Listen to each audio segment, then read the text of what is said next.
আমরা কাকে খুশি করার জন্য এই তাফসীর মাহফিল দিয়েছি বলেন? আরো জোরে বলেন, কাকে খুশি করার জন্য? আল্লাহকে খুশি করার জন্য। আল্লাহ আমাদের তৌফিক দান করুক। সুরা আওয়াজ দিয়ে বলেন আমিন। ছোট্ট একটি বিষয় আমাকে দেওয়া হয়েছে, স্বল্প সময়ের ভিতরে যাহা পারি ইনশাআল্লাহ আপনাদেরকে বলার চেষ্টা করব। আল্লাহ আমাদের সবাইকে আমল করার তৌফিক দিক, আমিন বলেন। আমাকে একটি বিষয় দেওয়া হয়েছে, পিতামাতা বিষয়ে কিছু আলোচনা করার জন্য। আপনারা ইনশাআল্লাহ শুনতে রাজি আছেন নাকি নাই বলেন? আরো জোরে বলেন, রাজি আছেন নাকি নাই? আল্লাহ আমাদের সবাইকে তৌফিক দান করুক, আমিন বলেন। আল্লাহ রাব্বুল আলামিন বলেন, وَقَضَى رَبُّكَ أَلَّا تَعْبُدُوا إِلَّا إِيَّاهُ وَبِالْوَالِدَيْنِ إِحْسَانًا। বলেন তো আল্লাহর গোলামি করার জন্য অর্ডার দিয়েছেন কে? বলেন, জোরে বলেন, কে অর্ডার দিয়েছেন? আল্লাহ বলছেন আমার গোলামি করতে হবে, এরপরে পিতা মাতার সাথে সদ্ব্যবহার করতে হবে, সুন্দর আচরণ করতে হবে। আদাবুল মুফরাদ হাদিসের কিতাব, আদাবুল মুফরাদের ভিতরে একটি হাদিস এসেছে। আল্লাহর নবী মুহাম্মদুর রাসূলুল্লাহ সাল্লাল্লাহু আলাইহি ওয়াসাল্লাম ইরশাদ করেছেন, আল্লাহর নবী বলেছেন, কারো যদি মা বাবা দুজন দুনিয়ার জমিনে জীবিত থাকে, সে যদি সকালবেলা ঘুম থেকে উঠে মা বাবার খবর নেই, আমার আল্লাহর নবী বললেন আল্লাহ তার জন্য জান্নাতে দুটি দরজা খুলে দেবেন। সুবহানাল্লাহ বলেন, সুবহানাল্লাহ। তার জন্য আমার আল্লাহ জান্নাতে দুটি দরজা খুলে দেবেন। আল্লাহু আকবার বলেন। আল্লাহ তাআলার নবী বললেন তার জন্য আমার আল্লাহ জান্নাতের দুটি দরজা খুলে দেবেন। আল্লাহর নবীকে জিজ্ঞেস করা হলো, ইয়া রাসূলুল্লাহ, মা বাবা দুজনের যদি কোনো একজন থাকে, আল্লাহর নবী বললেন দুজনের কোনো একজন যদি থাকে, সে যদি একজনের দেখাশোনা করতে যায়, খবর নিতে যায়, আমার আল্লাহ তার জন্য একটি জান্নাতের দরজা খুলে দেবেন। সুবহানাল্লাহ বলেন, সুবহানাল্লাহ। একটি জান্নাতের দরজা আপনি আপনার জন্য আমার আল্লাহ জান্নাতের দরজা খুলে দেবেন। সুবহানাল্লাহ বলেন, সুবহানাল্লাহ। মা বাবার কি ফজিলত, মা বাবার কি সম্মান, মা বাবার কি দাম, মা বাবার কি মর্যাদা বলেন তো কোরআনের ভিতরে দিয়ে দিয়েছেন কে?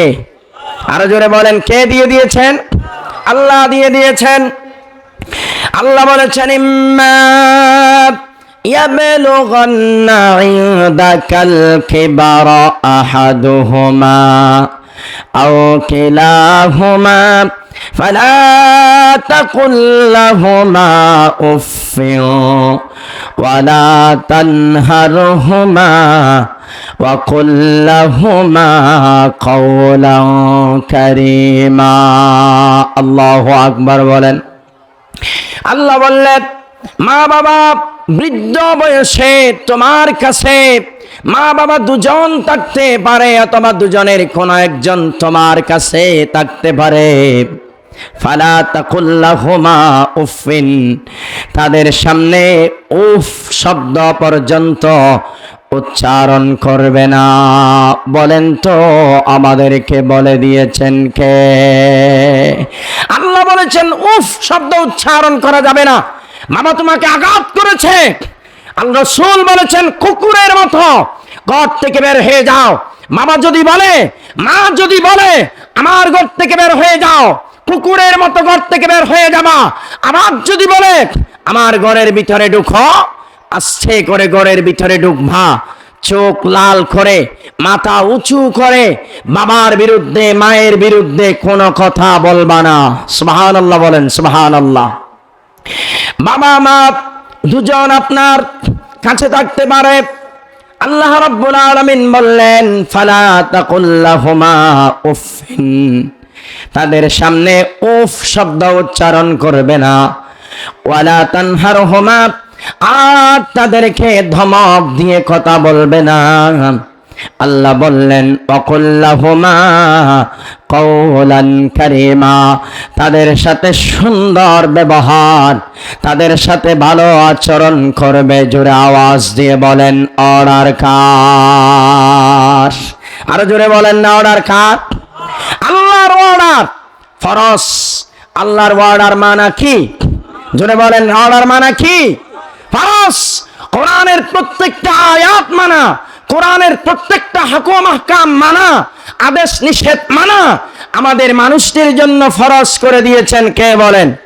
আরো জোরে বলেন না কে করে দিয়েছেন? আল্লাহ রাব্বুল আলামিন দিয়েছেন।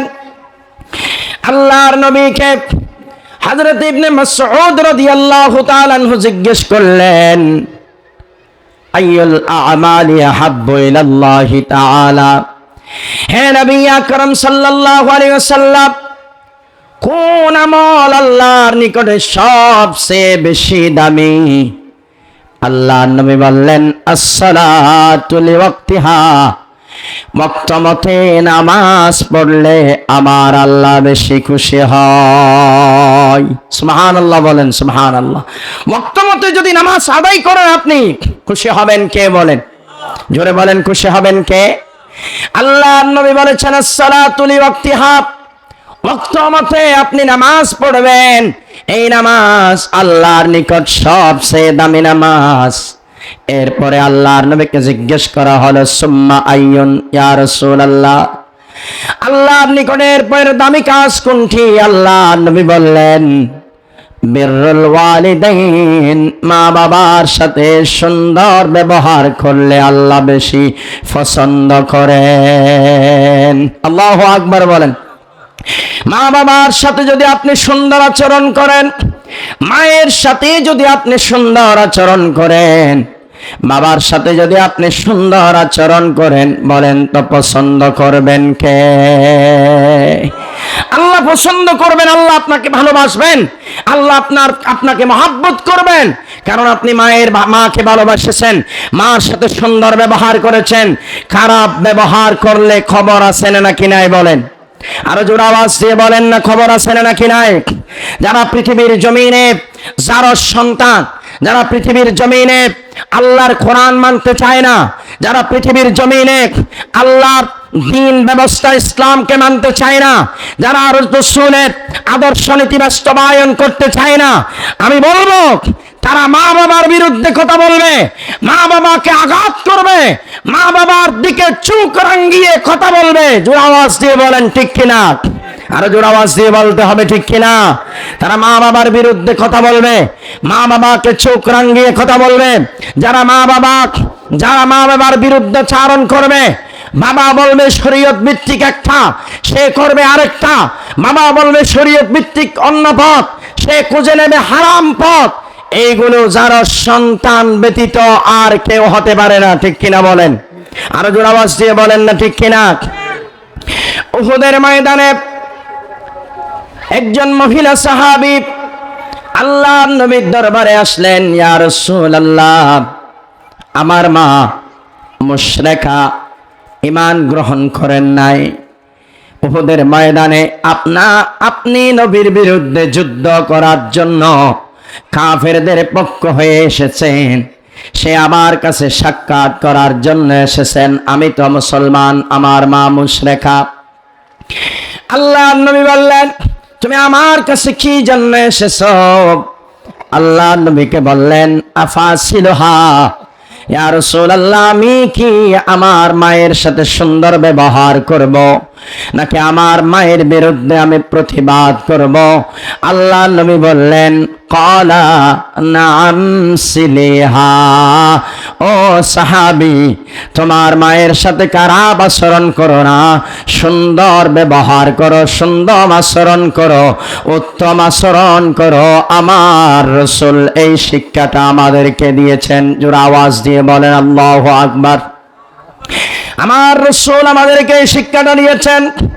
আমরা অন্যান্য শিক্ষা ব্যবস্থা খুললে দেখতে পাই আমাদের বাংলাদেশের জমিনে এমন ছেলে আছে বাবা মাকে হত্যা করে জেলখানায় চলে গিয়েছে, বাবা মাকে খুন করে বাবা মাকে দুনিয়া থেকে বিদায় করে দিয়া জেলখানায় চলে গিয়েছে। আল্লাহ নবী মুহাম্মদুর রাসূলুল্লাহ সাল্লাল্লাহু আলাইহি ওয়াসাল্লামের কাছে হযরত আবী হুরায়রা রাদিয়াল্লাহু তাআলা আনহু আসলেন। সুখের মধ্যে পানি চল চল করতেছে হযরত আবী হুরায়রা রাদিয়াল্লাহু তাআলা আনহু আল্লাহ নবীর দরবারে এসে সালাম করলেন, আসসালাতু ওয়াসসালামু আলাইকা ইয়া রাসূলুল্লাহ, আসসালাতু ওয়াসসালামু আলাইকা ইয়া হাবিবাল্লাহ, আসসালাতু ওয়াসসালামু আলাইকা ইয়া নবিয়াল্লাহ। আল্লাহ নবী বললেন, আবু হুরায়রা তোমার কোনো খবর আছে কিনা? হযরত আবী হুরায়রা রাদিয়াল্লাহু তাআলা আনহু বলেন, ইয়া রাসূলুল্লাহ আমার মা আমাকে মেরেছে। আল্লাহ নবী বলেন, আবী হুরায়রা তোমার মা তোমাকে মেরেছে, আমি রাসূলের কিচ্ছু করার নাই। আল্লাহু আকবার বলেন। তোমার মা তোমাকে মেরেছে, আমি রাসূলের কিচ্ছু করার নাই। আল্লাহ নবীকে হযরত আবী হুরায়রা বললেন, ইয়া রাসূলুল্লাহ আমি আপনাকে আমার মায়ের বিচার দিচ্ছি না, আমি আপনাকে এটা বলতে চাচ্ছি আপনি মুহাম্মদুর রাসূলুল্লাহ আমার মায়ের জন্য দোয়া করেন। আল্লাহু আকবার বলেন। আমার রাসূল দোয়া করলে কবুল করার মালিক কে? আল্লাহ নবী হাত দুখানা আসমানের দিকে উঠাইয়া দিয়া বলেন, আল্লাহুম্মা ইহদি উম্মে আবী হুরায়রা, আল্লাহ তাআলা আমার আবী হুরায়রার আম্মা জানকে তুমি হেদায়েত দান করো। সুবহানাল্লাহ বলেন না সুবহানাল্লাহ। আমার আবী হুরায়রার আম্মা জানকে তুমি হেদায়েত দান করো। আল্লাহ নবী দোয়া করলেন, আবী হুরায়রা রাদিয়াল্লাহু তাআলা আনহু দৌড়াইতে শুরু করলেন। সাহাবীরা হযরত আবী হুরায়রাকে পেছন দিক দিয়া কাপড় ধরে ফেললো। আবী হুরায়রা বললেন, ভাই আমাকে ছেড়ে দাও, বাড়ি যেতে দাও। তারা বললেন, কেন আপনি বাড়ি যেতে চান? আবী হুরায়রা বললেন, আমি আমার রাসূলকে আমার মায়ের হেদায়েতের জন্য দোয়া করতে দিয়েছি, আমি দৌড় মেরেছি, আমি বাড়িতে গিয়া দেখতে চাই আমার রাসূলের দোয়া আমার বাড়িতে আগে পৌঁছেছে নাকি আমি আবী হুরায়রা আগে পৌঁছেছি। জোরে আওয়াজ দিয়ে বলেন আল্লাহু আকবার। হযরত আবী হুরায়রা রাদিয়াল্লাহু তাআলা আনহু বাড়িতে দৌড়াইয়া গিয়ে দরজায় নক দিলেন। নক দেওয়ার পরে ভিতরে থেকে আওয়াজ আসলো, কে? আবী হুরায়রা বললেন, মা আমি আপনার ছেলে আবী হুরায়রা। মা বললেন, বাবা একটু দাঁড়াও, আমি গোসল করে আসি, আমাকে মুহাম্মদের দরবারে নিয়ে যাও, আমি কালিমায়ে তয়্যিবা পড়ে নেব। আল্লাহু আকবার বলেন আল্লাহু আকবার। আমি কালিমায়ে তয়্যিবা পড়ে নেব, তুমি একটু দাঁড়াও। হযরত আবী হুরায়রা রাদিয়াল্লাহু তাআলা আনহু বললেন, আমি বাড়ি যাওয়ার আগে আমার রাসূলের দোয়া আমার বাড়ি পর্যন্ত পৌঁছে গিয়েছে। হযরত আবী হুরায়রা রাদিয়াল্লাহু তাআলা আনহু তার মাকে গোসল করালেন। গোসল করিয়ে তার মাকে হাত ধরে টেনে টেনে আমার রাসূল বরাবর নিয়ে গেলেন। আমার রাসূল তাকে কালিমা পড়িয়ে দিলেন। সবাই পড়েন, লা ইলাহা ইল্লাল্লাহু মুহাম্মাদুর রাসূলুল্লাহ। জোরে আওয়াজ দিয়ে বলতে হবে সাল্লাল্লাহু আলাইহি ওয়াসাল্লাম। এবার বলেন তো, আর জোরে আওয়াজ দিয়ে আপনাদের সবাইকে বলতে হবে, ভালো মা থেকে ভালো সন্তান হবে। মা যদি খারাপ হয়, সেই খারাপ মা থেকে খারাপ সন্তান জন্ম হবে। জোরে আওয়াজ দিয়ে বলেন ঠিক কিনা? আরো জোরে আওয়াজ দিয়ে বলতে হবে ঠিক কিনা? মা যদি খারাপ হয়, মা যদি বেপরদাশীল হয়, মায়ের চরিত্রে যদি দোষ ত্রুটি থাকে, সেই মায়ের গর্ভ থেকে কোনোদিন আল্লামা দেলাওয়ার হোসেন সাইদির মতো আল্লামা বের হবে না। ঠিক কিনা বলেন? আরো জোর আওয়াজ দিয়ে বলেন না ঠিক কিনা? আমাদের কি নাম আছে? মাওলানা কাদের মোল্লা, ওনার মতো আল্লাহর ওলি বের হবে না। মাওলানা নিজামী রাহিমাহুল্লাহ, ওনাদের মতো আল্লামা বের হবে না, বীর পুরুষ জন্মাবে না আমাদের চট্টগ্রামের যিনি মন্ত্রী ছিলেন, চট্টগ্রামের সালাউদ্দিন কাদের চৌধুরী, ওনার মতো বীর পুরুষ জন্ম নেবে না কাপুরুষ মায়ের গর্ভ থেকে। আমাদের সিলেটের যাকে আমাদের কর্ণফুলী নদীতে যাকে পেটের মধ্যে নারী বুড়ি যাহা আছে সবগুলো বের করে দিয়ে স্বৈরশাসক সরকার, যে হাসিনা সরকার যে আমাদের বাংলাদেশ থেকে পালিয়ে ভারতের জমিনে আশ্রয় নিয়েছে, সেই স্বৈরশাসক সরকার আমাদের সিলেটের ইলিয়াস আলী চৌধুরী যিনি বিএনপির নেতা ছিলেন, ওনাকে পেটের নাড়ি বুড়ি সবগুলো বের করে ফেলে দিয়া, ওনার পেটের মধ্যে ইট ঢুকাইয়া দিয়া, ওনার পেট সেলাই করে দিয়া কর্ণফুলী নদীতে ফেলে দিয়েছে যেন ডুবে যায়। আল্লাহ এই বাংলাদেশে তাদের জমিনে, এই বাংলার জমিনে তাদের ইনশাআল্লাহ বিচার হবে, ঠিক কিনা বলেন? আরো জোর আওয়াজ দিয়ে বলতে হবে, ঠিক কিনা? আমি বলতে চাই, কোন সঠিক মায়ের গর্ভে জন্ম নেওয়া সন্তান, কোন সঠিক মায়ের গর্ভে জন্ম নেওয়া সন্তান, কোন ইমানদার মায়ের গর্ভে জন্ম নেওয়া সন্তান কোন মানুষের উপরে জুলুম করতে পারে না, ঠিক কিনা বলেন? আরো জোর আওয়াজ দিয়ে বলতে হবে, ঠিক কিনা? কোন মানুষের, কোন মায়ের, চরিত্রওয়ালা মায়ের গর্ভে যদি কোনো সন্তান জন্ম নেয়, সেই মানুষের উপরে জুলুম করতে পারে না, মানুষের উপর অত্যাচার করতে পারে না। আলেম ওলামাদের বিরুদ্ধে ট্রাইব্যুনাল গ্রহণ করে তাদেরকে মিথ্যা অভিযোগ সাজিয়ে ফাঁসি দিতে পারে না, ঠিক কিনা বলেন? আরো জোর আওয়াজ দিয়ে বলতে হবে, ঠিক কিনা? আলেম ওলামাদেরকে ফাঁসি দিয়েছেন, কি হয়েছে? আপনাদের 16 বছর পরে আপনাদেরকে পালিয়ে যেতে হয়েছে মামার বাড়ি দিল্লি। আমাদের আলেম ওলামাদেরকে আপনারা ফাঁসি দিয়েছেন, আলেম ওলামাদের দাম কমে নাই। বলেন তো, তাদেরকে ফাঁসি দেওয়ার পরে বাংলার মানুষ তাদেরকে গালি দিয়েছে নাকি তাদের জন্য দোয়া করেছে? গালি দিয়েছে। যারা ফাঁসি দিয়েছে তাদেরকে গালি দিয়েছে, যাদেরকে ফাঁসি দেওয়া হয়েছে তাদের জন্য আমরা সবাই মসজিদে মসজিদে, খানকায় মাদ্রাসায় দোয়া করেছি, ঠিক কিনা বলেন? যারা ফাঁসি দিয়ে পালিয়ে গেছে তাদেরকে বলা হয় জালেম। কি বলা হয়? জোর আওয়াজ দিয়ে বলেন, কি বলা হয়? জালেম বলা হয়। আজ যাদেরকে ফাঁসি দেওয়া হয়েছে তারা মাটির নিচে শায়িত আছেন, তাদেরকে বলা হয় আল্লামা দেলাওয়ার হোসেন সাইদি রহিমাহুল্লাহ, ঠিক কিনা বলেন? আল্লামা কাদের মোল্লা রহিমাহুল্লাহ, মতিউর রহমান নিজামী রহিমাহুল্লাহ, মীর কাসেম আলী রহিমাহুল্লাহ, এইভাবে তাদেরকে রহিমাহুল্লাহ বলে সম্বোধন করা হয়। আর যারা তাদেরকে ফাঁসি দিয়েছে তাদেরকে স্বৈরাচার বলে বাংলার জমিন থেকে বিতাড়িত করা হয়েছে, ঠিক কিনা বলেন? বলেন তো, এই বাংলার জমিনে ইসলামের রাজ কায়েম হোক আমরা চাই কি চাই না? আরো জোরে বলেন না, চাই কি চাই না? আল্লাহ আমাদের তৌফিক দান করুক, আমিন বলেন।